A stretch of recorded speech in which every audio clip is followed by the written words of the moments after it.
Yo,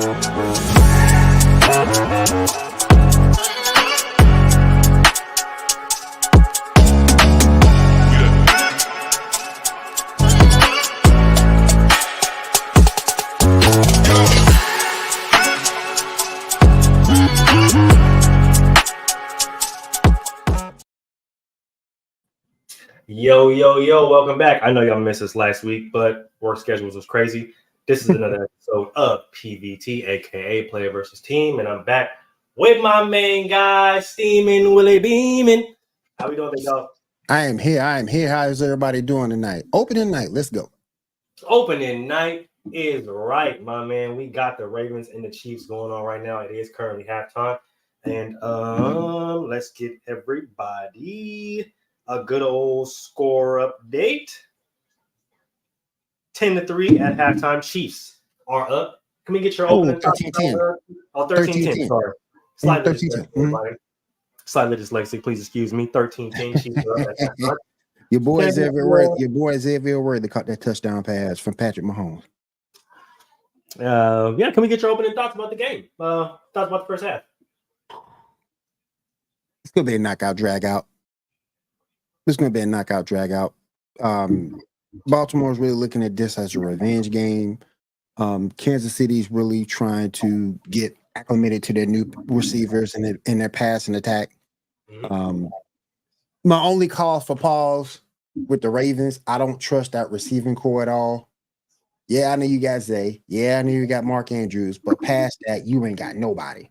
Derrick Henry is not going to really be going to contribute that much in the passing game. And even then, even when he's running the football, if you look at Kansas City's defense, they played well against the run toward a latter part of the season and in the Super Bowl.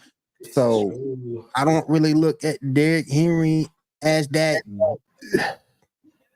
If he breaks one, okay. But I just don't look at him as a downhill run. He'll break a tackle and just go to the house. I don't really look at him as that guy that Kansas City won't be able to contain. I think that's a fair take. With this whole, I think with the whole, first of all, with the whole, I know that the game was delayed at first. You know, they had the little weather delay at first, but we did eventually get started to the game, a little late start. But I thought the Ravens had a solid first drive. Now, when I say that without the penalties, because I understand that they're working with the new offensive coordinator. They're trying to get this new offense kind of, clicking and going. So obviously some hiccups and some mind parts is going to come with that. But outside of a few illegal formations, I thought the first drive was solid. With the Derrick Henry take, though, I think that's a fair take, honestly, because even when you looked at it, I was talking about this with my fantasy football crew a few minutes ago. Even when you look at Derrick Henry's trajectory, right, his career, even in Tennessee, they never really ran him straight into the teeth of the defense, right? And that's what I'm seeing right now. I'm seeing a lot of powers, just straight up powers, right? Just ISO power. And I'm like, bro, I get it. You want to kind of get him going because of the back that he is, but fuck that, bro. Start attacking the outside, attack that space. The biggest runs are when Lamar Jackson has attacked the outside. They get to the zones, they run the power O's, they run the Lamar's in the pistol, and they're starting to get cute, they're starting to get fancy with that. But that's the strength of the offense. And if you're gonna have Derrick Henry, you have to mesh him well in those situations. And I don't think that running him straight ahead into the teeth of the defense is gonna hurt. It's gonna help anybody. It's just gonna right into Chris Jones. But my thing too is this. He don't have anybody to playoffs of, because if you go back and look at it last season, he had Tajay Spears. Now the closest thing that they have is Kenny Mitchell, and he's on IR. He won't be back for a minute. Gus Edwards is gone. Dobbins is gone. They're with the Chargers. So he doesn't really have a backfield mate who can be his yin to his yang, so to speak, who can provide something different you have to watch out for. Yeah, and I think that's fair too. I see what they're trying to do. They're trying to make Justice Hill that guy, right? He ain't that dude. Yeah, and I think that's fair. He's not that guy. I think you need a James Cook, Dalvin Cook, somebody who can catch passes out the backfield, but at the same time really stretch the field. And I think that backfield is going to look tremendously different come probably week 4, week 5. But this offense has to It they have to get has to going. gel. It has to gel at some point. Yeah, it has to gel at some point. You got to start. You got to throw the ball downfield some to keep the defense honest. Keep those 8-man fronts off Derek. Not saying Lamar's got to run every play because you don't want him to run every play. You want him to stay behind the pocket. Yes. Yeah, but that's the thing. Plus, I think on the defensive side of the ball, I think the Ravens would be fine. In this defense, Quan Smith is a fantastic talent. The secondary is very talented. I just think that because of the Chiefs' ability to move the ball down the field in the passing game and being able to come off balance with Isaiah Pacheco, I think that's going to be the reason why they win. And people keep getting on me. Well, Justin Tucker is better than Butker. I'm not saying he's not. I'm saying that Butker, I think, in this game, will get more opportunities to shine through and get that win 24-21. That's my opinion. But Tucker's fair, though. Wrong. Don't get me wrong. I think that's fair, though, especially considering that J Tuck just missed a basic chip shot for him, right?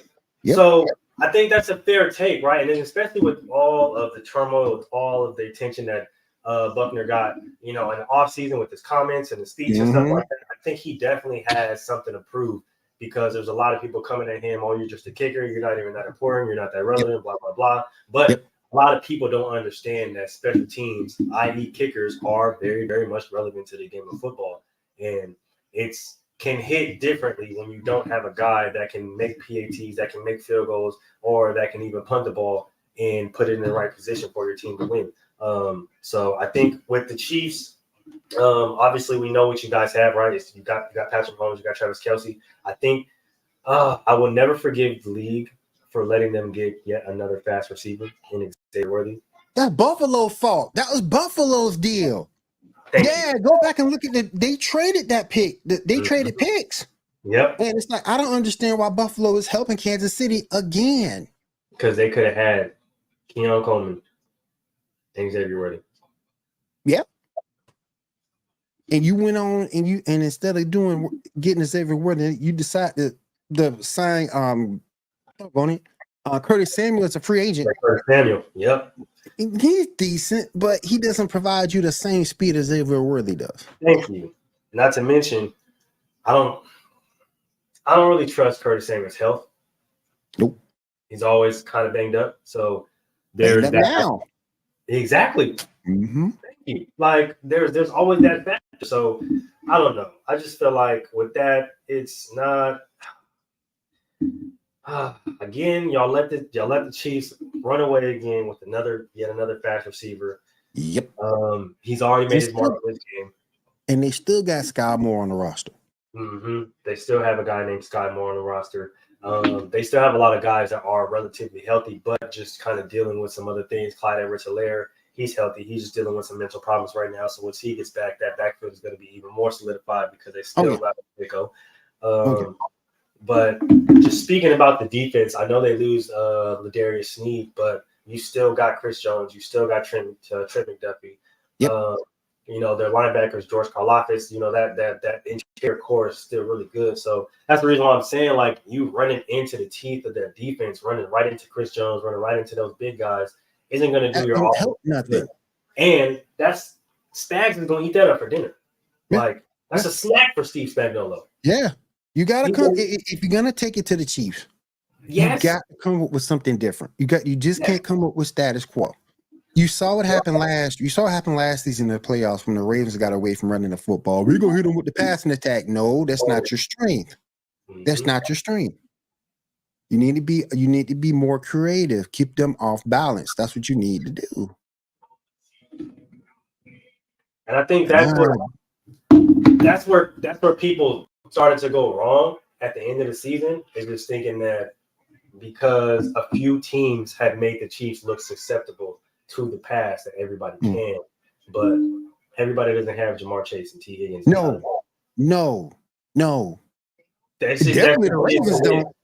Exactly. Definitely the Ravens don't. You have athletes at receiver, but not everybody has that guy up there. Exactly.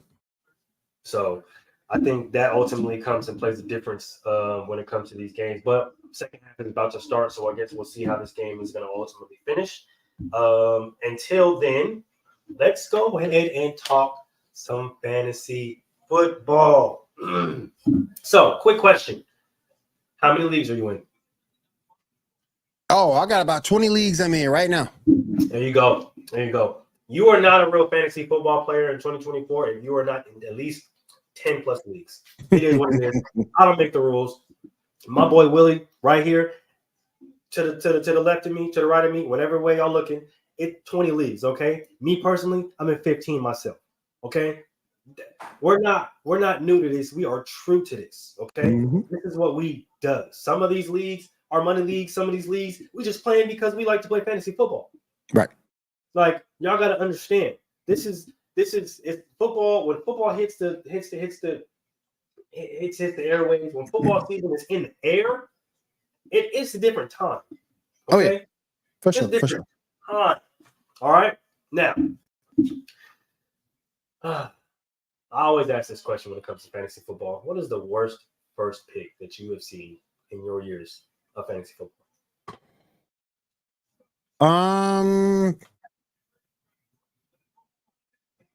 Daniel Jones going in the second round. Oh, that is absolutely insane. I'm not even gonna lie to you. That's the worst pick I've ever heard in my life. Because the only excuse he has, and this was 2 years ago. No, last year. It was a 2 QB league. Only excuse. I don't know if I can let him. I don't know if I can let him off the hook. I don't know if I can let him off the hook. I'm not even gonna lie to you. I'm not too sure if I can let him off the hook for that because I get picking QB late because I did a few leagues and I picked Jaden Daniels late for his upside, but I ain't picking Danny Dimes up for nothing. Man, I would have Derek Carr than get him. I was just gonna say that, dog. Like, give me my boy DC. Okay, yep. Give me DC, bro. Because there's what Daniel Jones. First of all, taking a quarterback in the second is absolutely outrageous. And I've seen people do it. Now, granted, I've seen people do it with better quarterbacks, but I've seen people do it. Unless it's the 2 QB league, which is the only leeway I'll give it. I always try to go with quarterback late. I always try to make sure I get running backs, receivers that I want. I always try to get quarterback late. I was in a 2 quarterback league 2 weeks ago. There happens to be a money league as well. I had the first pick in Christian McCaffrey. Then I was able to go in the third round, and I was able to pick up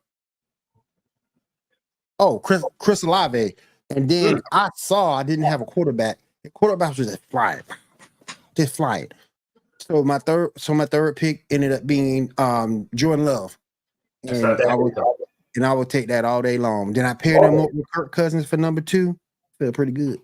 Yeah, I mean, and that's the reason why you can always kind of wait on quarterbacks, right? Because you may not find the perfect or the best top tier quarterback. You might not always get a Patrick Mahomes or freaking Justin Herbert, but the tools are still out there, right? The Kirk Cousins are still out there. The Jordan Loves are still out there. And then with the rookies that are coming up that are supposed to be some really good ones, like you said, Jaden Daniels, Caleb Williams, the Anthony Richardsons, who's supposed to be, really ramp it up this year after being hurt last year. Like, you got a lot of guys that you can kind of decipher and go with in the later rounds if you do choose so.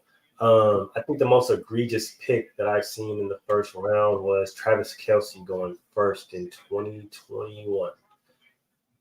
You can make an argument that if you're playing pairs, if you want to pair him up with Patrick Mahomes, okay. But if you can't get Mahomes, I don't know, because if you look where Travis is right now, where he is right now, at the value that you get him, you have to get him at. I don't think he's worth it. I think you can wait. Because right now your best 2 tight ends are Sam Laporta and Travis Kelce. You can wait on. You don't have to invest that high for a good tight end. You can still get You can still get a Mark Andrews. You can still get an Evan Ingram who's going to be Mm-hmm. peppered with targets in Jacksonville. You can still look at a Trey McBride in Arizona playing with Kyler Murray. So you can still get a good tight end a little later on and build in your second running back. You can fill in your second wide receiver. What I try to do is what I call a rainbow draft. And there's different draft strategies out there. Some people like to go running back heavy to avoid the dead zone in rounds 4 through 7. Other people like to go through get your wide receivers because your wide receivers is a deeper position and go 0 RB. So there's different strategies out there. I like to go rainbow. I like to go running back receiver, build it that way. Once I get those four positions out of the way, then I'll start looking at your quarterbacks. Then I'll start looking at your tight ends. And of course, you play in a league where you have a defense, you can an elite defense can help. Don't get me wrong, but an elite defense is not the reason why you're going to win in fantasy. It's the work that you put in before you pick the defense. So I just think that's the way to go for me. My most successful draft this season has been that particular strategy to where you take a running back first, you take a receiver, you take another running back, you take a receiver, and then build your team from there. Because once you do that, you get your quarterback, your tight end, and then if you want to go flex spot and then defense, you can do that also. Yeah, I think that's fair. And I think honestly, that's probably one of the best ways to draft. That's personally how I draft, right? Like I'm going running back, I'm going receiver, I'm going running back, I'm going receiver, and I'm looking at quarterbacks, I'm looking at tight ends in the fourth, maybe fifth round, right? Sixth round, kind of pushing, right? I want to establish the guys who are going to establish the most points, who are going to give me the most points off it. So obviously, you're going to get the most touches from your running back. Obviously, you're going to get the most touches, especially in this league, from your receivers, right? And if you're in a PPR league, which most people are nowadays, then you're definitely going to want to get your receivers going, especially with how the quarterbacks and the receivers are in this league in today's game. Now, I think you have to ask yourself, are some of these volatile markets like Houston, for example, because you have 3 great receivers on one team with Nico Collins, Stephon Diggs, and Tank Dell. Now you have to figure out which guy is going to be the guy for you week to week. Personally, myself, I think he's good. And if he burns me, he burns me. I don't want nothing to do with Stephon Diggs. I had to pick him up in one league. He's at a flex spot, but I don't want nothing to do with Stephon Diggs because of the fact that chemistry is with Nico and Tank, not with Stephon Diggs. So if he burns me, he burns me. But I only have like one share of Stephon Diggs. I'm not messing with him. I can understand that point, but I think with Houston, and I say this only with Houston, is they understand the point at which where Stephon is in his career. At least I would hope so.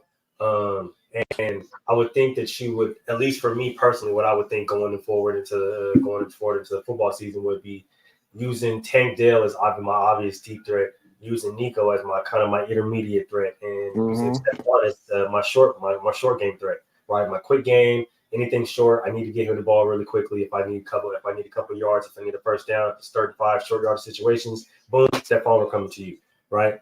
If I need something intermediate, of course, Stephon, we already know he can work in the slot. We already know he can get downfield and he has the speed to do so. But if I'm going to have a preference, I'm going to have Nico Collins work that spot, right? He's a much bigger receiver, a little bit bigger target, right? So I'm going to have him work that work the intermediate of the field. Right, whenever I need a kind of big chunk play, whenever we're down, we're on the opposite side of the field. Maybe it's a third and long, maybe it's a second and long. Boom, I know I can call on Nico, kind of run a deep dig, maybe a post, and give me that first down. Right, I'm gonna spread the ball out with the Dalton Schultz and with the Tank Dell. Right, we're gonna get down the field. We're gonna stretch the field with those guys because we know that Tank is our speed guy. Right, so I think. Hopefully, this is what I'm hoping. That's what I'm hoping that's the outlook or the take that the route that they take is to spread the ball evenly.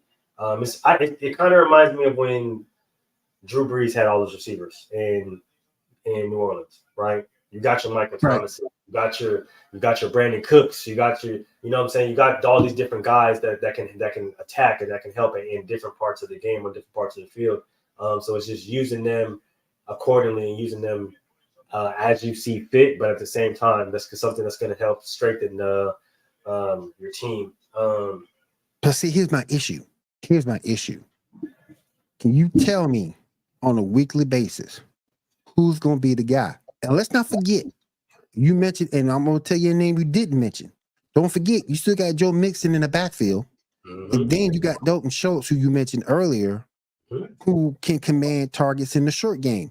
So who's going to be that dude that's going to consistently give you points at that wide receiver position?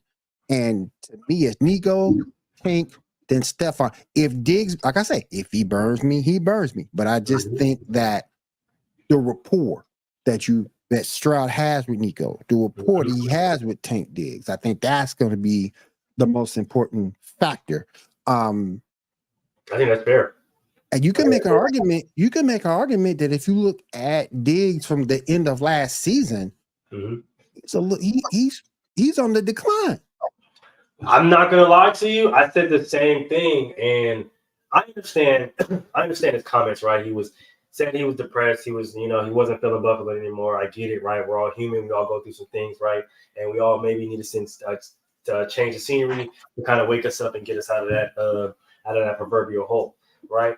But and if that is something that was particular to the situation, then jury's out. Right? We'll have to wait and see how he is this year. To see if that is really how, speaking of Stephon Diggs, you've seen him on the damn commercial, but just to see if that's really how it really was, if that was his feelings, or was he just being a diva because Josh Allen stopped going towards him, right? So I think the jury's still out on Stephon, but I think that's a fair assessment, though. That is a really fair assessment, though, when looking at the outlook of fantasy football, looking at somebody who you're supposed to be drafted at a top position, but when you look at a guy named CJ, when you look at a guy in CJ Stroud, he has unlimited options. So taking him would be a lot better viable option than maybe taking a Stephon Diggs because he has the Nico, he has the Tank Dills, he has the Dalton Schultz, he has the Joe Mixons, right? But when you have a Stephon Diggs with the Dalton Schultz, with the Tank Dills, with the Nikos, it kind of blurs that line because now the ball is going to have to get spread around a lot more.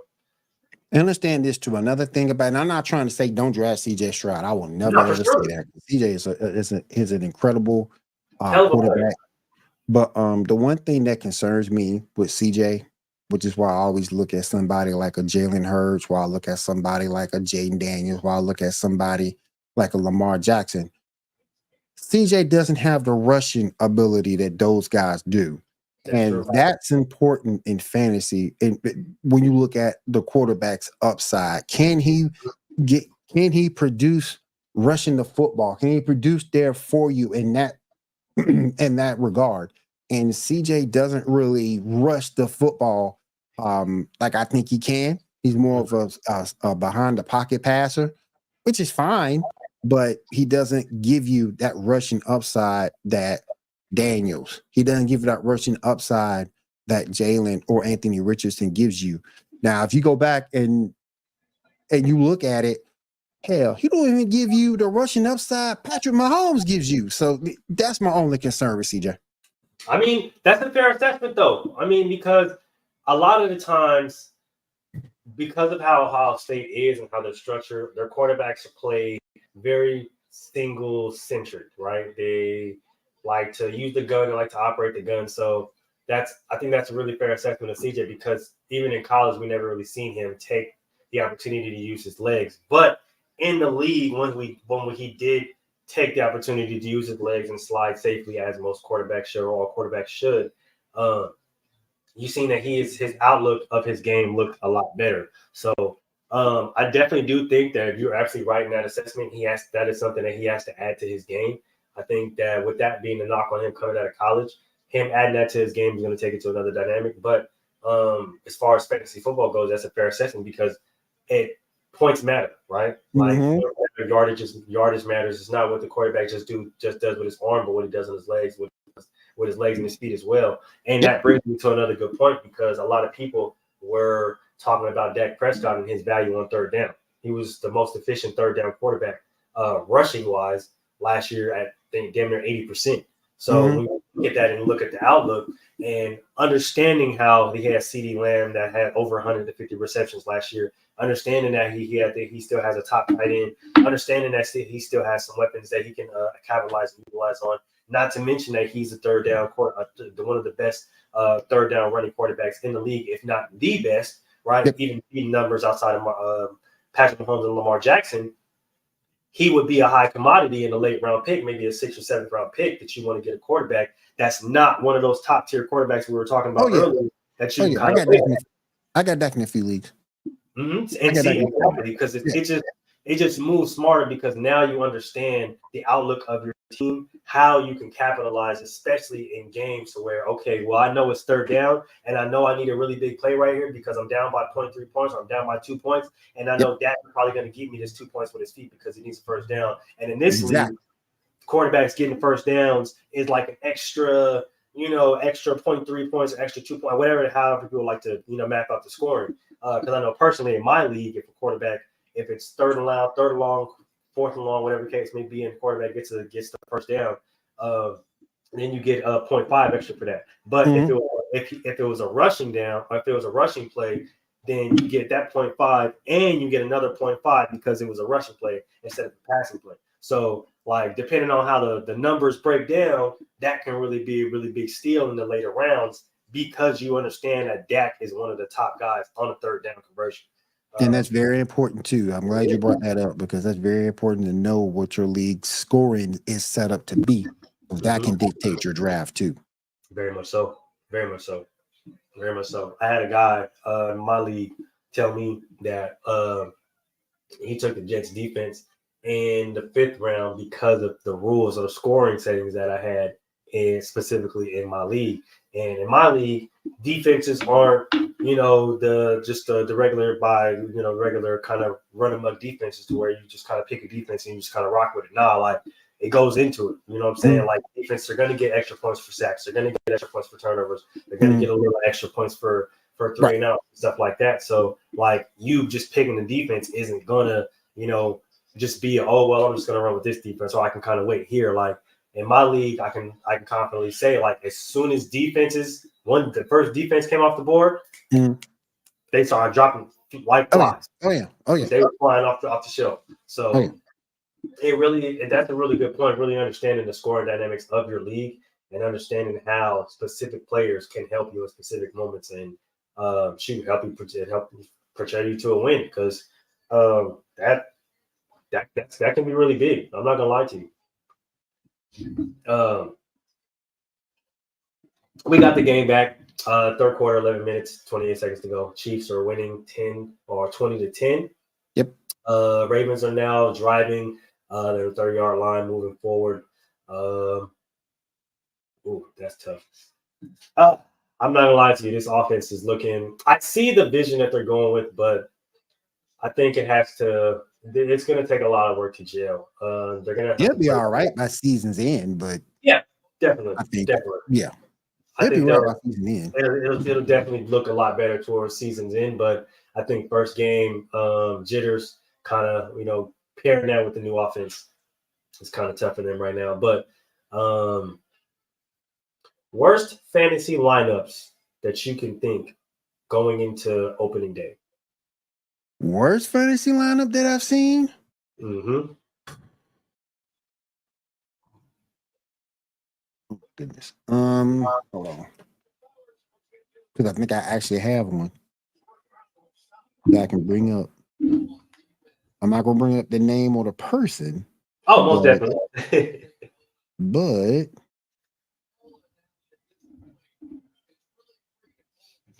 just a sec.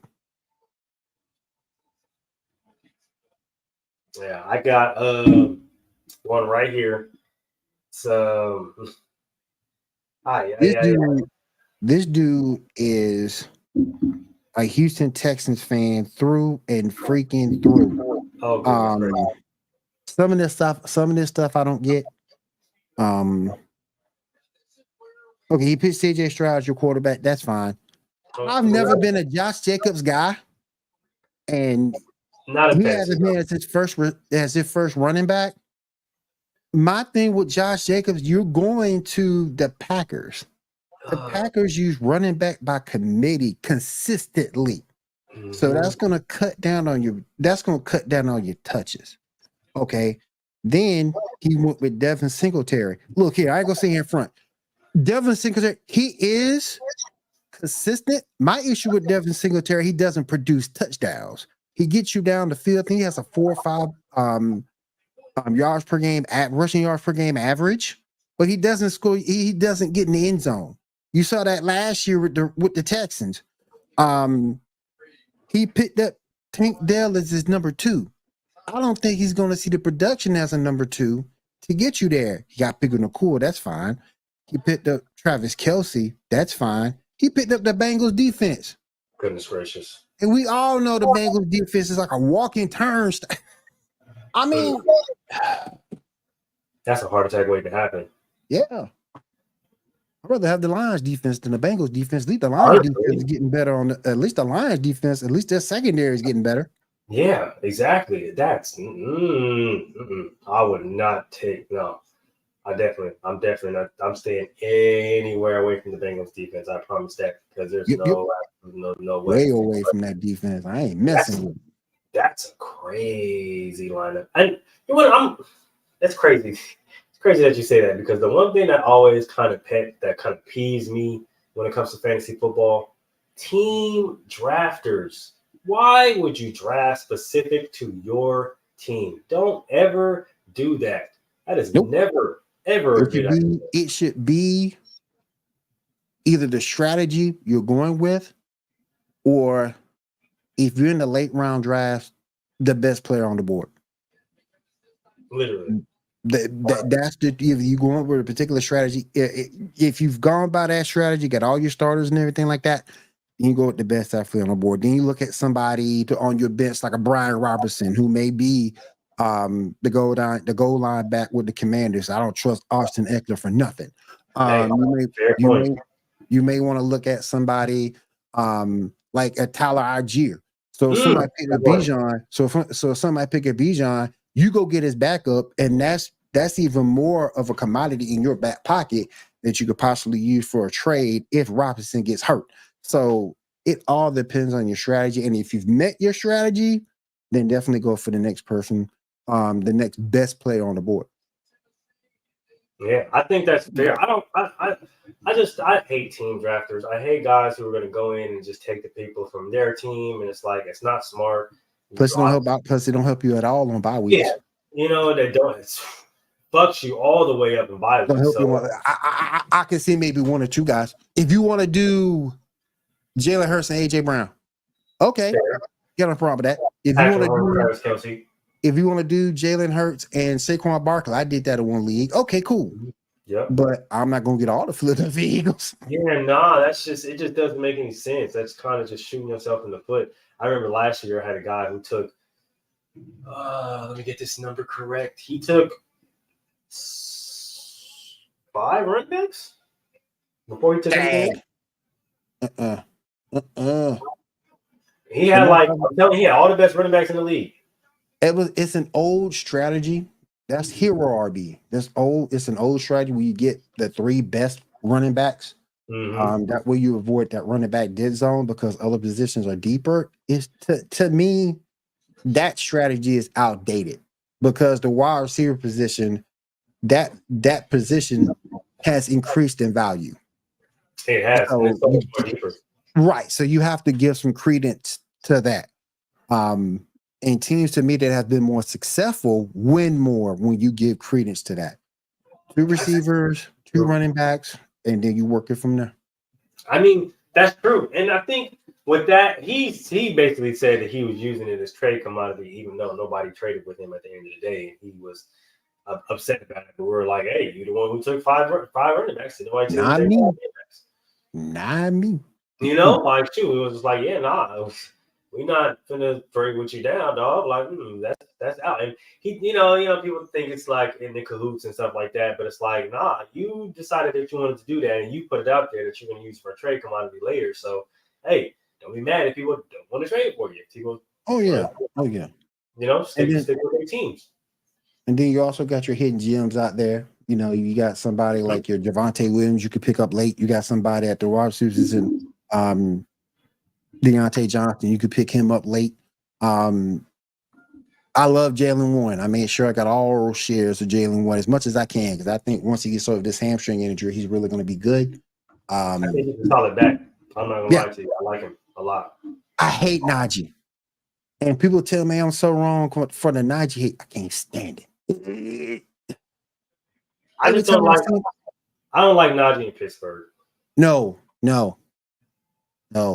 don't like Najee in Pittsburgh. I don't trust that O line. I don't trust the offensive coordinator. I think that they're a defensive centric team, and they've always has been. And I think until somebody else or they get a prominent offensive coordinator over there, they're gonna be a defensive centric team. Arthur Smith over there doesn't do them no fucking good.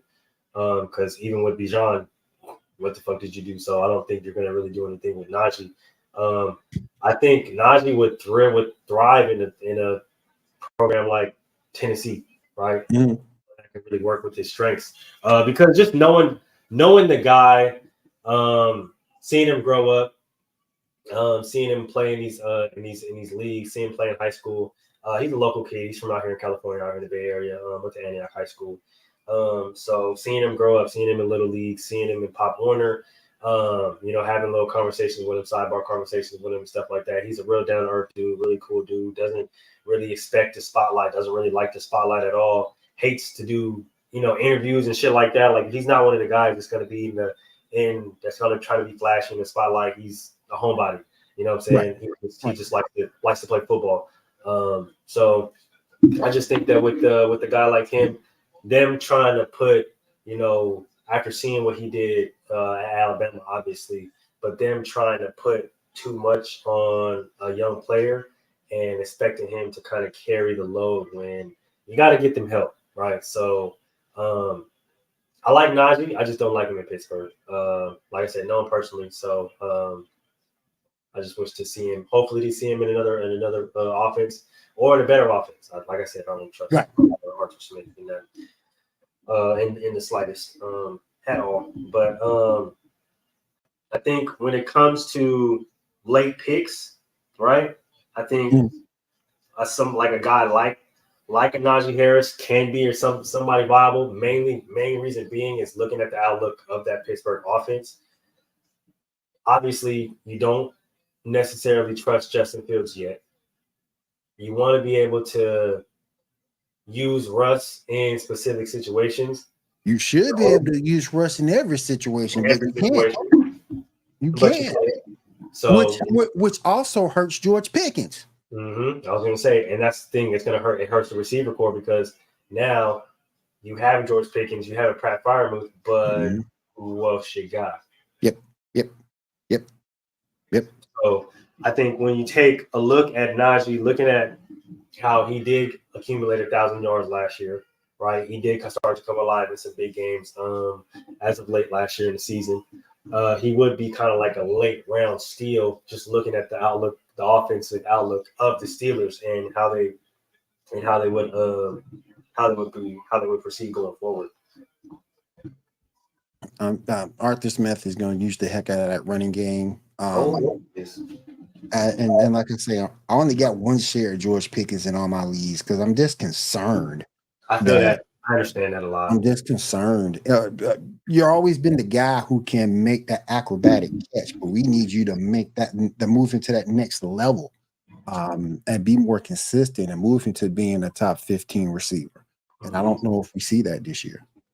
I think that's fair. I'm not gonna lie to you. I think we definitely need to do some things to kind of step up to kind of explode to the next level. We understand that the receptions with 1,000-yard season is something that's not necessarily a hard feat, but in order to be looked at as a number one guy, in order to be paid like a top number one guy like that you want to be, you gotta produce a lot more than 1,000 yards. And I know, like I said, it's not necessarily an easy thing to do, but if it was easy, anybody can do it. You know, everybody can be considered the top receiver. So you seen Pickens make the circus catches. Yeah, I need you to make every catch. Exactly. I need you to be the guy on every down, not just the third down or the second down for a big play guy. Like I need you to be the guy every down, the guy that no matter what, boom, that's what my quarterback's looking at, and we need you to win every single matchup. With Deontay Johnson gone, you are now the alpha. You need to take that. Exactly. That has to be your job. So I think that's a fair assessment, right? Like especially if you're going to command the ball, if you're going to be like I'm always open, just give me the ball. Hey, then you know what I'm saying we're going to need you to perform like that. Oh yeah, for sure. Who do you think who will be the best young pick will be in 24, 25? Like offensive player rookie offensive player of the year. We'll start with offense and then we'll go defense. Rookie offensive player of the year, Marvin Harrison Jr. And I think Malik Neighbors would be right behind him. I'm not gonna lie. I just think even though his quarterback situation is funky, I just think he'll get peppered with targets and so many opportunities. He ain't even funny. But I got Marvin Harrison Jr. because that defense in Arizona is terrible. And they're going to be coming from behind a lot. And that's going to be more opportunities for Harrison Jr. I think that's fair. I'm not even going to lie. I think, obviously, with the hype that Caleb has, I think he's obviously probably going to be in the talks. I think if Jaden Daniels has a really good season and, you know, beats all odds in Washington, I think he'll be in the talks as well. But Marvin Harrison Jr., the hype around him, the talks around him, as long as it took him to sign, I think a lot of guys would be pressed to not take him with the early pick. Main reason being because you got a healthy quarterback, right? You got a new offensive coordinator, you got a new head coach, you're working on a lot of new things. So with new, kind of definitely does come experimental. Yep. So with that, you'll have a lot of big scoring or big opportunities for a rookie in Marvin Harrison Jr. And that receiving core now in Arizona isn't bad. You got Greg Dortch, you got Marvin Harrison Jr., you got Michael Wilson, like a really solid young receiver core over there with the tight end McBride, right? Like that's a really you got Trey Benson to come in for James Conner if you need it. That's another one. Trey Benson. Yeah. He was a sneaky pick going into the later rounds, and I really had to do. Oh yeah, no question. Yeah, I had to do some recon on him to really understand the type of player that he was. But after looking at it, I was like, okay, I understand why. Because he's a baller, and I think he's going to play a really big role in that offense, especially with how consistent or inconsistent James Conner is just being on the field. Conner always missed about maybe 3-4 games. Yeah, but so I always say this about James Conner: no matter what, however many games that he does miss, him beating the odds and having a life-threatening disease and cancer and coming back and being able to play in the NFL did. It's always a shout out to him, especially still being able to play at a high level. But yeah, no, I think that's fair. What about defense? I'm gonna be a little bit of a homer, and I know he's getting over an injury right now. But I am liking our quarterback Kool-Aid McKinstry from Alabama. I'm liking him in the secondary, see what he can do. I'm liking him a lot. Again, he's getting over a little bit of an injury, but hopefully he'll play week 1 against the Panthers and help us get that victory. But I'm really liking what he's showing in camp. I'm really liking him. I think Kool-Aid. First of all, shout out to his parents for the name, because legendary, absolute legendary. But I liked that pick, and I think what you guys are doing down there in New Orleans with y'all picks right now, especially with that secondary.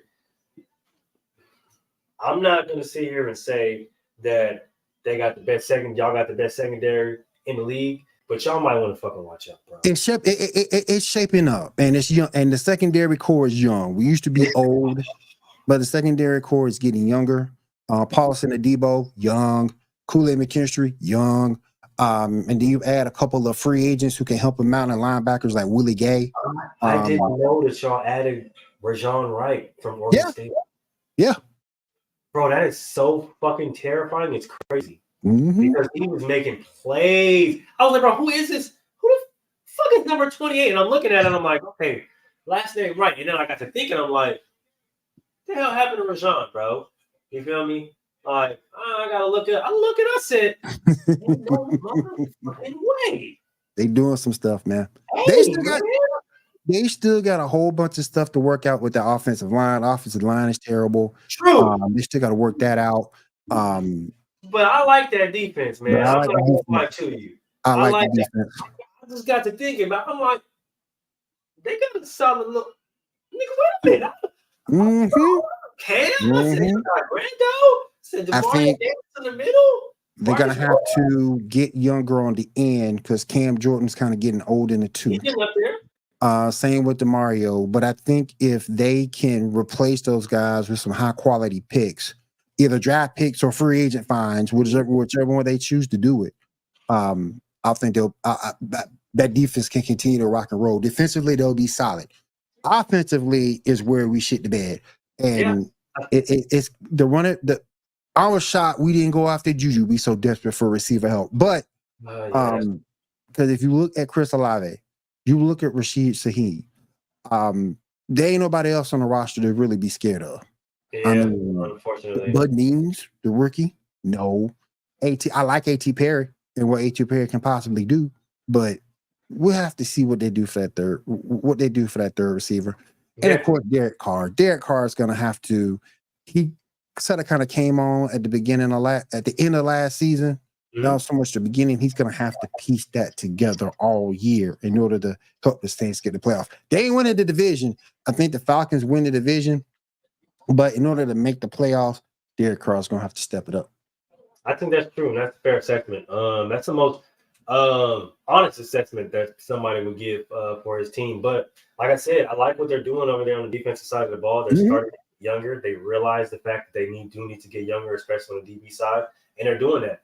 Now you're absolutely correct with the offensive side. They definitely that has to be addressed, starting with that O-line. You got to get that addressed. If you're going to go younger, if you're got to go more ferocious, whatever the case may be, but you got to get that addressed. You also got to get that running back room addressed because we know that Alvin Kamara is probably not going to be here next year. Gonna sign that. They're not going to sign that man. That man going to be on the wrong on 30 years old. You're not going to sign that man to a contract like that. Exactly, it's that type of contract. So we understand that he's going to be gone. So that offense is definitely going to have to get in shape. But I definitely think that they're trying to move into the right direction. That's why I've been saying it all game, and they finally run a goddamn zone and bow.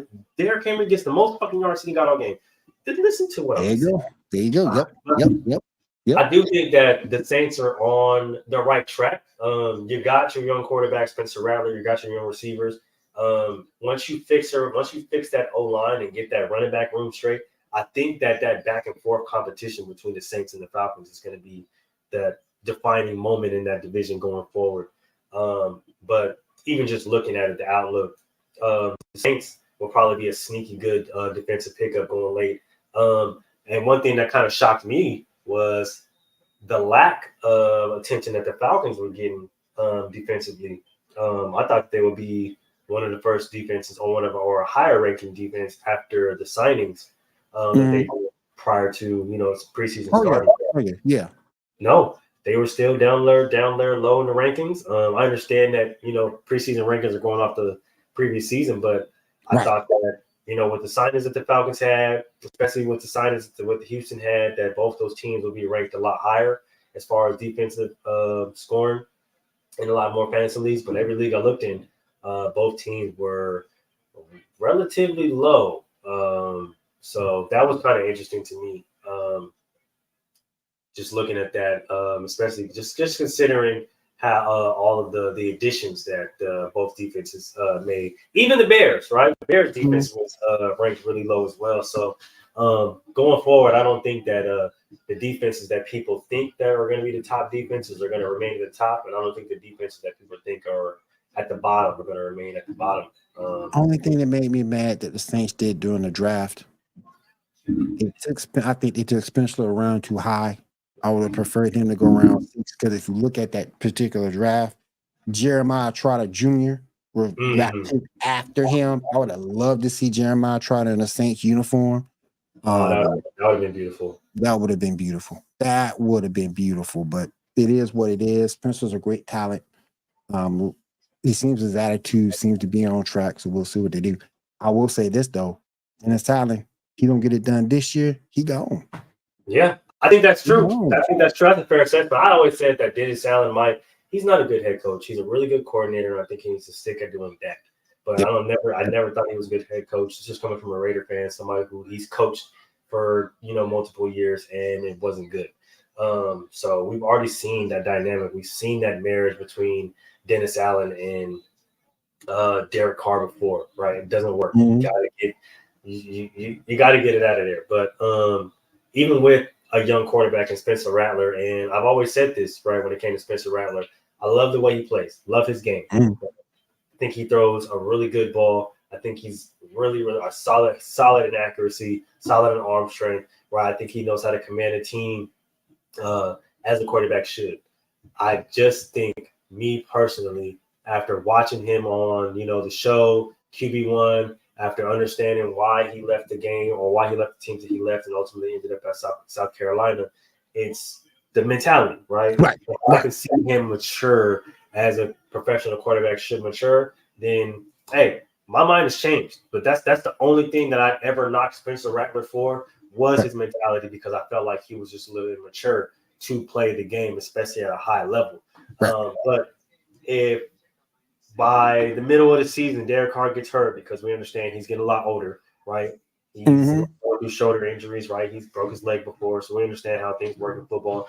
If Derek Carr gets hurt or if he gets benched, whatever the case may be, right? I do have confidence that Spencer Rattler can come in there and show that he's grown up and that the pre-draft narratives and all the narratives that they had on him have essentially died down, right? Give him the CJ Stroud treatment. A lot of people and look where he's at. So I think that's a really solid take. And I think that having a young quarterback such as Spencer Rattler on your team in fantasy, that might be a good outlook, right? He may not play early, but I do think he might end up playing at some point in time during the season, just because knowing the kind of guy that Derek Carr is, he's a really big teacher. He understands that he has to,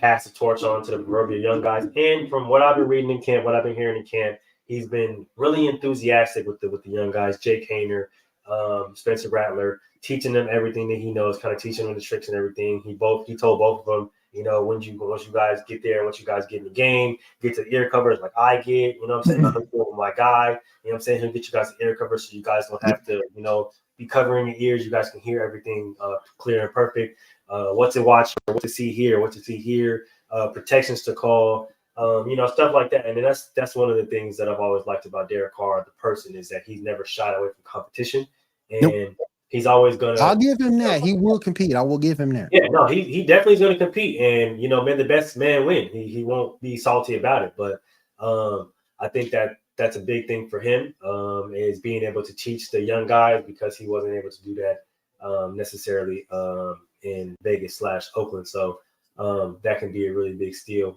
going forward as well. I got him in one of my ESPN leagues sleeper league as a sleeper and ESPN as a number 2.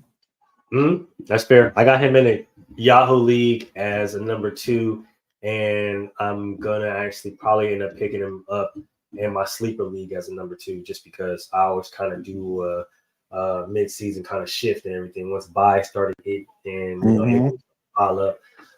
But before we get to winding down here and get into a little bit of baseball before we get up out of here, I want to know who is your top 2 at positions. You don't necessarily have to give us names. Top 2 positions to watch on waiver wires.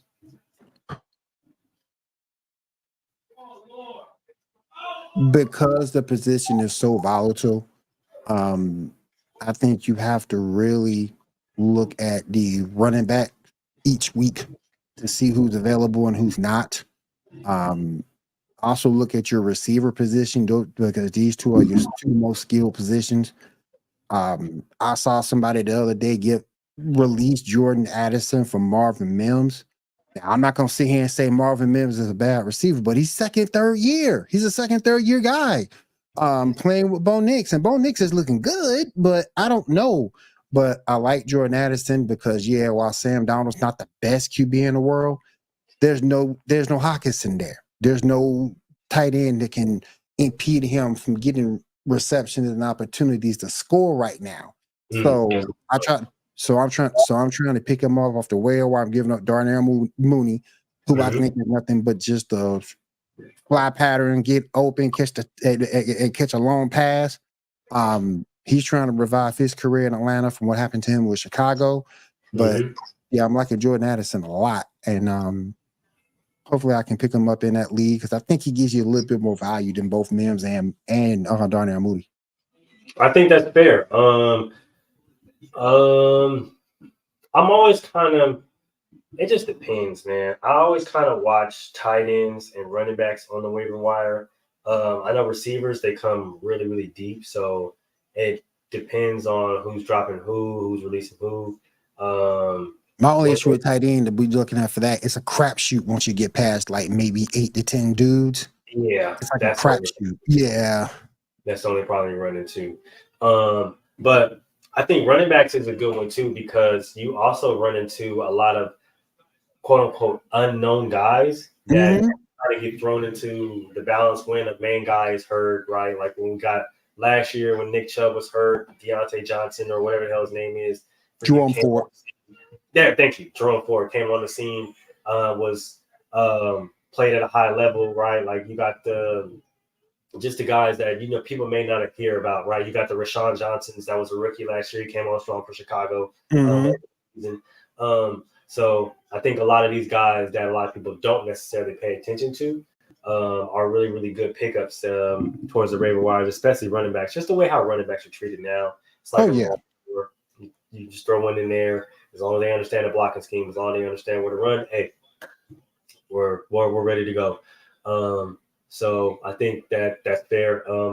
Especially with the tight ends, as soon as you get past like 8 or 9, maybe 10, it gets so convoluted because you're looking at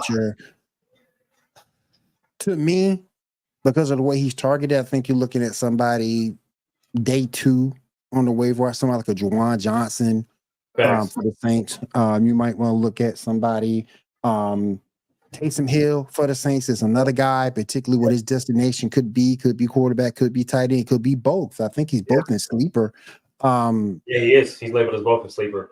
So that can definitely be a benefit to you. But that position is so convoluted once you get past those guys. Because now you start looking at the Cody Parkinsons of the world. You start looking at the Noah Fants of the world. And I don't know how much production you really would get out of those guys. So that's why I always try to do somewhat a tight end, a value in my drafts. I think the worst one I got was a Brock Bowers. And I picked Brock Bowers up because of the upside that he can give you. So I think that's true. In a few leagues.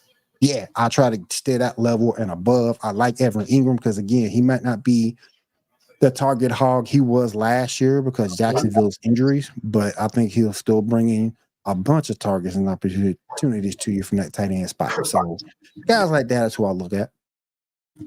I think that's fair, and I really like that, honestly, because that's a good point. With the tight ends, it does kind of get really convoluted towards the end, and you get a lot of guys that kind of just are there to kind of step in and weather the storm until the starting guy gets back, right? I know Cole Kmet was a really good pick late in the rounds in my league. So, I'm not touching Cole Kmet now, and the reason why I don't touch Cole because he's got too many people ahead of him. I think that was the reason why he was a really late pick in my leagues. Nobody took him early. He was like a late buy, maybe like 12 around towards that round. Because you're looking at somebody like you got a DJ Moore, Roma Doomsday. Even though I think he's on a bad, even though I think he's on a downside, Keenan Allen. You got Swift from the running back position. So there's a lot of mouths to feed in Chicago. A lot. Yeah. And I think that's fair because even with all those guys, you still got the guys that were there prior, right? Like a lot of Khalil Herbert was a late round steal for a lot of people. I think that was a really good pick for a lot of people. I told everybody who picked Khalil Herbert, hey, that's a good pick because I was eyeing him Main reason being is because that backfield dynamic is going to be really, really back and forth. You're going to get a lot of Khalil. You're going to get a lot of DeAndre Swift. But Khalil is going to be used more for between the tackles, right? Yep. And Yep. DeAndre is going to get out in space and be that passing down back. So I think picking up Khalil Herbert in the late rounds is very, very smart because you got to understand that when the third down situations come, when the red zone situations come, short yardage, Khalil's going to be your guy going Let forward. me ask you this while I have it fresh on my mind. Where do you have Ramondre Stevenson? Ramondre stresses me out, bro. He's so hard to gauge. And now you got Antonio Gibson, who might steal touches from him. I mean, he's been one of my hardest guys to gauge. Every time, bro. Every time. It never fails for me, bro. Oh my God. He stresses me out, bro, because there's 1 year where he'll be top back in the league. The next year, he'll be medium to mid-tier back. Another year, he'll get hurt. It's like, I don't know what to do with Ramondre, bro. I gave Ramondre Stevenson the same treatment that I gave Raheem Mostert in like 2021, 2020 time. Because can be so fucking good, bro. But sometimes just I feel like he gets in his head. Sometimes I feel like he don't like to play football or he just gets hurt at the wrong time. And I'm just like, I can't take that risk. I don't know if I can take that risk. Like, it's, oh, man. And I love Ramondre Stevenson. When he's on, bro, he's on. God, yeah. He's on. Oh, my God. If you get him in a good deal, round 5, I've been sitting here round 5, round 6. I got him in one draft as a round 6 pick. So and I jumped on that. Because I just want to see what he's gonna do, number one, and number two, if he does end up being a productive player this year, like we know he can't be, then a round 6 pick, that's hella value. Exactly. And I think with the addition of Antonio Gibson, like you said, that backfield, it does get a lot better, right? It does get a lot more dynamic, but at the same time, he does still pick some away from Ramondre. Now, that does go without saying. We understand that Ramondre is coming off of an injury, so they do have to, kind of bring him back steadily. Like we got some funk over here on the Chiefs sideline. 2017 now, y'all. It's really, like I said, it's gonna be a game. John Harbaugh's pissed about something. But like I said, they do got to bring back Ramondre Stevenson steadily. So I think that's the reason why they do bring in a guy like Antonio Gibson, who is a really solid running back. I just think that he has to really get his rhythm going first. I think he's more of a rhythm back. I think Ramondre, he's difficult to gauge, man. It's hard to pinpoint him. I mean, I don't want to disrespect the man and say he middle of the road because I think he's better than that. His talent is better than that. Exactly, same. Yeah, I think he's a lot better than middle of the road. But I think every single year for me, it's always jury's out, and I think you have to kind of keep him there. Goodness gracious, that man was wide open. Oh my God. Wow. 26-17. Whew. Yeah, I think you kind of keep him there until we really see just if he can stay healthy for a full season, just how consistent he can be. Right. Especially when you're talking about why would you cover 2? Oh my God. I knew you fucked up by letting him outside. That's crazy. Marvin Humphrey, what are you doing? Oh no. Oh my God, there's no way. Oh, that's crazy. That's crazy. You let him get outside under cover 2? I never understood why you would play cover 2, a soft cover 2 against Patrick Mahomes. Oh my God. I never understood that. And it's crazy because they didn't run a man this whole game. They've been fucking the Ravens up, bro. But y'all have been running cover 2, cover 3, cover 4, trap. I'm like, bro, if y'all don't just run man coverage, y'all got Marlon Humphreys out here looking retarded. Oh my God, bro. Bro, that's crazy. Like that's a rookie. He got Marlon Humphreys out here looking like a scrub, bro. You just let my man's outside, barely got a jam. He run up the sideline, freeze hit. Oh Like, my goodness. goodness gracious, dog. Oh, God. He had no safety over there. I don't know where the hell the safety was. Like, oh my gosh, bro. Oh, goodness And gracious. this is But why, and I had one dude. I was doing another show this week. And he sort of kind of looked at me and said, "Well, I think you're wrong. I think I got Baltimore in this game." And I said, and that's fine. If you pick Baltimore, that's fine. No problem with that. But I just think Andy Reid and the Chiefs are going to disguise enough on the offensive side of the football to create those opportunities and to see where your flaw is on the defensive side. But where in the world you going to soft cover 2 against Patrick Mahomes? Kill it every time. every time. That's making him a peanut butter and jelly sandwich and dangling in front of his face. Like, yeah, can't get it. He's gonna snatch that. What are you talking about? Goodness gracious, I just can't believe that. But before we get up out of here, we were talking a little baseball backstage.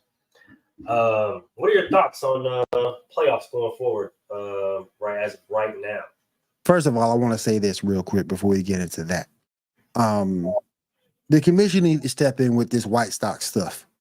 You're 32 and 109. Come on now. We need to fix this. I don't know how you fix it, but we need to fix it. We need to fix it quick because that's a byproduct of your front office not caring, your owner not caring, and the players are just here to collect the check. They're not competing at all in a division that they should be competing. This was a playoff team a couple of years ago. Mm-hmm. I mean, my gosh. This got to get better. This got to get better. They're 1-9 in their last 10. Come on, man. Really? Someone got to stay because that's not okay. No. That's not even remotely okay. No. The only team with 100+ losses. Yep. Only team in the league right now, 100+ losses. That cannot happen, bro. No. I'm sorry, but something got to change to the point where y'all got to get these guys motivated. 32 wins. Yep. 32. Something got to change. You got to go in there, shake the room, get these guys motivated. Do something. Yep. But y'all shake the can't trees. rock. Yeah. Don't make no sense. It doesn't make any sense. Yes. No sense at all. A 50. I'm not even. You realize how far out of first they are in that division? Bro. 48.5 games out. 303 difference, bro. Got That is to get better. Got to get better. That is insane. That's insane. 303. That's insane. 303. Bruh. Come on, man. Come on, dog. Whatever y'all are doing over there, I'm sorry. No, you cannot let that rock, bro. At all. You can't attribute, and sometimes when a team is bad, you can attribute it to injuries. But in this case, you can't attribute it to injuries. It's just them not wanting to come out and compete every night. They're just going through the motions. That's what it seems like to me. They just don't want to. And I thought my team was bad. My team was bad. Right? I'm thinking John Fisher done sucked so much energy out of this goddamn team that these niggas don't even want to play anymore, dog. Mm-hmm. Or looking at the wild, I'm like, bro, they look less motivated than my guys. My guys, I can at least say that the A's will try to win games. They're on 2-game losing streak, right? They'll at least try to go out there and compete. When I watch the game, they're trying to compete, right? They're competing. Right, you're getting high level defense. You're getting high level from the hits. You're getting high level from the pitches. Right, you're getting high level from your manager. But when you look at the White Sox, you're just like, bro, where's the energy? Everybody said the coach's shoulder slumped over, and on the bench. All the players is like, let's hurry up and get this done. Yeah. Even my Mets have come back. Even my Mets have come back and have a chance to get in the wild card. We started out slow, very slow this season. So I don't want to hear it. I say it at the end of every show, and I'll say it again. Rob Manfred, if you can't fix this, fuck Rob Manfred. Fuck Rob Manfred. Hey. You got to fix this. It's ridiculous. You can't allow this just to keep going on. Like you're already slipping. You remember back in the day when baseball was more popular than the NFL? You remember those days? That's not the case now. And this is going to move people further and further away from the game because they got to look at stuff like this. And I just don't understand it. Yeah, I don't get it either. It's crazy to me how people are just allowing this to rock, right? Especially Chicago fans. I'm starting to understand the turmoil that they understand Chicago's pain. Because between the White Sox and the Bulls, you understand Chicago's pain. Man. I'm still trying to figure out how the hell we did the Josh Giddey trade and didn't get a single damn draft pick. I'm still trying to figure that one out. But regardless, you feel that you can see and feel Chicago's pain. You can see it and feel it. Mm-hmm. Yeah, that's true. And I mean, I see why a lot of people are putting so much onus on the Bears and Caleb Williams because like that's the one bright spot that I feel like a lot of people are trying to look at. But it's just, man, oh, that's so fucking tough, bro. That is so tough. But going into the playoffs, man, who do you think our top seeded teams are going to the playoffs? And do you see any one of them potentially not making the World Series? The Dodgers, that's based off past history. I understand that. That's a fair take. That's based off past history. How many times have we seen them be the number 1 seed, number 2 seed, and first round gone, second round gone? How many times have we seen that with the highest payroll in baseball too? Too many times to count. Mm-hmm. Too many times. It's like the regular season is all they play for. It's like once they get you still got to keep going, and we saw that last year. They had to bow out, so that would be the team. I'd love to see my Mets do something. I doubt it, but I'd love to see them do something. The Phillies are playing well right now. They can cause some noise. And even though I don't like these jokers, I can't stand them. Astros might do a little something too over in the they might do a little something over in the AL. So I don't like them, but they might do a little something in the AL too. Because I don't trust the Yankees either. I hate the Astros, bro. I don't trust the Yankees either. And yeah, I get your boy. He's going for his home. He's at 51, on pace for 59. He's gonna have to double up a game or two to match that 62 he did back in the 2022 season. But I don't trust the Yankees. I just don't. I feel you on that. I don't trust the Yankees. Basically, they feel the same way I feel about the Dodgers. But when I tell you my despise, my anguish, my hate for the Astros goes so fucking deep. I don't blame you, man. I promise you, dog, I cannot stand that team, bro. I don't blame you, dog. Oh, my God, I cannot stand that fucking team, bro. And I swear, if I see the Astros win yet another World Series, I promise you I'm not going to know what to do with myself because I just can't do it. And every single year when baseball playoffs hit, I don't care who it is, get the Astros up out of there. Get the Astros up out of there. Please just do it for me. I don't care who it is, bro. It could be the Yankees, and I'm not even a Yankee fan. I hate the Yankees too, but when it comes to them Astros, just get them out. Get them the fuck on, bro. Just get them out. Get them up out of there, and how they end up at the top of their division, top of the league every single year, super competitive, and then they fuck around and upset somebody in their playoffs or beat somebody in their playoffs because they like to play their best baseball in October. I'm just like, why? Why are they still here? Somebody answer me this question. How are they still here? Why are they still here? Why hasn't somebody beaten them yet? And it's always to a team that I'm like, yeah, no, they're way better than the Astros. They got to get them up out of here. Every time, every fucking time. Every time. I just don't understand it. But pitching and run production. That's what do it for him. Pitching and run production. That's what do it for him. I can't stand them, dog. I can't stand them. They do this to me every year. Every single year, bro. And when October comes, I'm like, oh, man. Fuck, bro. I'd be so frustrated, bro. I'm not even, like I said, I can't. I just cannot do it. The Astros get like the Chiefs.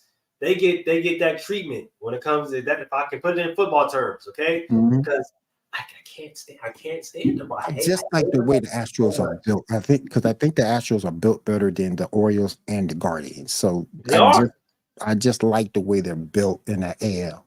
And that infuriates me too because everything about them, bro. Everything about them. I love the city of Houston. Shout out to the city of Houston. Shout out to the Texans. But fuck the Astros, bro. And I need all three of them division winners to get on their game because Houston lost their last three going into the final stretch. We got the Guardians and the Orioles losing their last game, so I need all three to get it in together. In the wild card right now, they're gonna have to keep up this pace because the Cubs are only 4 games behind. So we'll see what they do. I was gonna say, yeah, Cubs are only 4 games behind. You see, Baltimore is 5-5 in their last 10. Yep. Yankees are 4-6 in their last 10, and Boston is 3-7 in their last 10. They've recently lost 5 in a row, so that's not good. They're gonna have to turn that around. Like you said, Cleveland is gonna have to turn it around. They're on a 1-game losing streak. They're 5-5 in their last 10. Yep. Minnesota is 4-6 in their last 10. KC is 3-7 in their last 10. Detroit is 6-4 in their last 10. And we understand how Detroit likes to come up towards the end of the season and kind of sneak in. Another team to kind of look out for is the Texas Rangers. They're on a 3-game winning streak and they're 8-2 in their last 10. If a team scares me, it's the Mariners. I was going to say the Mariners as well. They're on a 2-game winning streak. They're 5-5 in their last 10, and they might shock some teams as well. You got the Phillies as well. They're on a 5-game winning streak, 8-2 in their last 10. The Mets, like you said, the Mets are looking really good right now. They're playing some of their best baseball. 7-game winning streak. They're actually they actually hold the record right now for the longest winning streak in the league right now. 8-2 in their last 10 as well.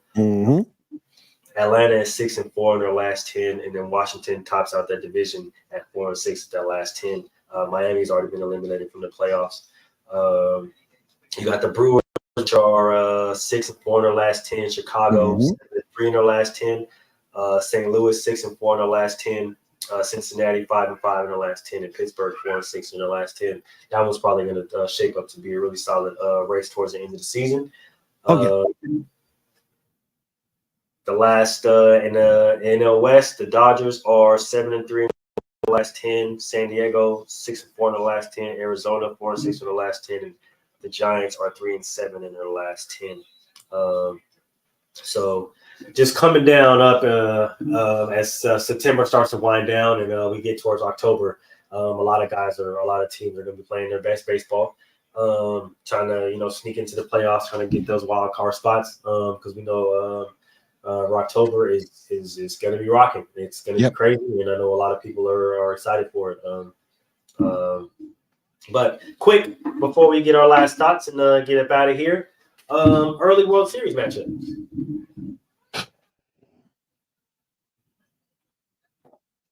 I really would love to see.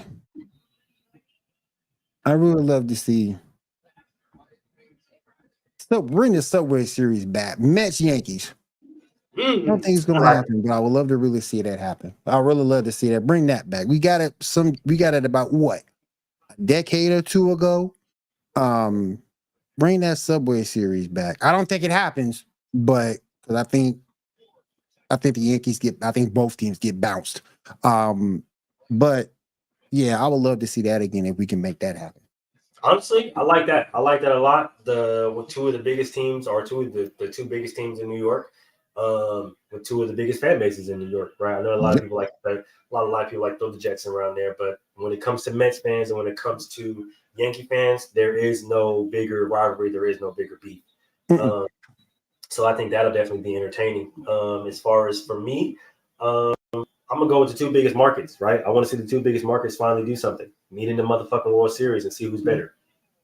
Yeah, the Yankees and the Dodgers. Hey, it's time for y'all to get it done. It's time for one of y'all to get it done. You feel me? And I think we've been through enough years to where we haven't seen a Yankees Dodgers World Series, right? We got to get it done. Yeah, y'all got to do something. Y'all are two of the best teams in the league. You guys are the two highest paid teams in the league. You guys have the best players in the league. It's time for y'all to get some shit done. We need to see y'all. I think that turns baseball up a whole nother level. You get that East Coast versus West Coast rivalry. You get the two biggest markets game. You got them going back and forth together in a 7-game series, and it's electrifying. So, personally, that's what I want to see. Come on, top two teams. Y'all got to get y'all shit together because this is what baseball wants to see. Give us what they want to see. That's a good call. I agree. All right. Now, before we get up out of here and get these final thoughts, I want to get you one last question in. Caitlin Clark is a rookie of the year? Yeah. But I will say this, though. It's a damn shame that you have to slam down one for the other. I do want to say that. Because you don't have to slam Angel Reese down just to put up Caitlin Clark. You don't have to do that. Angel's doing it her way. Remember, you're looking at two different ladies at two different positions, at two different skill sets. And I've been on this show before, and I've said it on my show. The only thing that makes me better about Angel Reese, she needs to develop an outside shot. Give me free throw line extended. Give me baseline. Give me something. I don't need you just to rebound your own misses. I need you to go out there and do something definite to make your game better. And it may come. I also think Cameron Brink would have been up there too, because Lord have mercy. First of all, that's a tall drink of water. And second, she was blocking shots like a motherfucker. So I think Cameron Brink would have been in that conversation too. The way she was playing really well. But yeah, it's Caitlin Clark all day. Yeah, I said this when the break happened prior to the All-Star break and them going to overseas for the Olympics. I said because it was so close, right? You had Angel Reese that was racking up double-doubles on a historic run, and you had Caitlin Clark who was playing a lot better. Turnover numbers were down. 3-point percentage was up. Points per game was up. Assist numbers were up. So at that point in time, I thought it was super, super close. And I had said that whoever makes that final stretch during these last few games is probably going to win Rookie of the Year. Whoever kind of wills their team to the playoffs is probably going to end up being Rookie of the Year. And these last two matchups against each other's teams were going to be very, very important. So I think that Caitlin definitely separated herself. She's been playing a lot better. Like I said, 3-point percentage is up, 2-point percentage is up. Actually playing a lot better on defense, accumulating steals, getting some blocks or whatever the case may be down there in the paint. Getting her teammates a lot more involved and trusting her teammates and herself. I think that's the difference going with her game going forward. She trusts herself a lot more than she did before, and a lot more her teammates. She does got a few good vets. Aaliyah Boston is really helping her take her game to the next level. So I think that it's fair. They've been on 7-8 game winning streak to the playoffs. So I think it's fair when people say that Caitlin Clark is the Rookie of the Year. Main reason being is because of the work she put in late. But I also think what you said is a really good point as well, that you don't have to tear down one to put up or boast up another one. Yes, Caitlin Clark is having a really good season right now. She is probably going to be the Rookie of the Year. But at the same time, we can also applaud Angel Reese for the historical season that she had as a rookie when she's breaking these records. She's getting double-doubles, and she is a really prominent female basketball player in this game and going to be one of the top players going forward. So I think if there was going to be a runner-up choice, it definitely would be Angel Reese. And I understand, her high percentage rebounds does come from a lot of her misses, but I see somebody who's not scared to take that shot. right? Oh yeah, for sure. And man, people always look at me and say, "Well, why don't you support the sisters?" Not the fact that I'm not supporting the sister. I just want to see the sister get better. Mm-hmm. And that's a fair assessment. That's a And fair can you assessment. imagine? And can you imagine Angel Reese with a jump shot or a baseline jumper? With a jump shot, a baseline jumper, just real any real post move, right? And Mm-hmm. that's my whole knock on her going forward, or even coming out to draft and coming out to LSU. Like, you can be so good or so much better or that much better if you took the time to develop your post game and your footwork, right? Exactly. Because just watching the last few games, right? She's in the post, right? She starts to go baseline, hits a pivot, pump fakes, gets Asia jumping, gets around her spot, boop, goes up for the lay, but she misses. Now, if you can turn these high percentage shots into high percentage shots that are makes, you're going to be different, right? Because now you can work in the post. And like Willie said, if you develop an outside shot, free throwing out baseline, if you can develop that, would, I'm telling you, you would be perfect. You would be legitimately the perfect basketball player, because that's what coaches are going to want. Like Willie said, it could happen, right? This is only her first year. She is only a rookie. So when she gets with the right people and gets with the right trainers and can, start to develop the skills that she needs to be able to play a big in that league, I think it'll happen. I think it'll work for her. I think with the rebounds, you build off that, because we already know she understands the angle. She understands how to get rebounds, and she's really aggressive in that sense. Now you just work with her on her offensive game, right? How to work with her on her back to the basket, work with her on her face to the front of the basket, right? Work with her on baseline, get her on the blocks, get her off the blocks, get her on the free throw line, get her on the elbow, have her put up some jumpers, get her in the gym more so she can work on more shots and footwork. I'm not even gonna lie to you. If I'm her trainer, if I'm her coach, I'm tapping in with Hakeem to yesterday. There you go. And work on getting her physical strength better too. She needs to be stronger, because if you're gonna have her working in the post off that low block or that mid block, you're gonna have to get stronger physically. Call Hakeem, call Diesel immediately. Yep. Shaq already fuck with her. That's already his little niche. You feel me? So call Deez, call Hakeem. I'm telling you, her footwork would be bro. Oh yeah. And what you gonna do with it then? What you gonna do with Angel then? If she gets those parts of the game down, what you gonna do with her? What you gonna do with her? Oh my gosh. She can already shoot over the top of you. She out, and you see it the other night. She out rebounding Brittany Griner. So imagine imagine what she can do if she opens her skill set up. Man, that talent would be sick. That talent would be sick.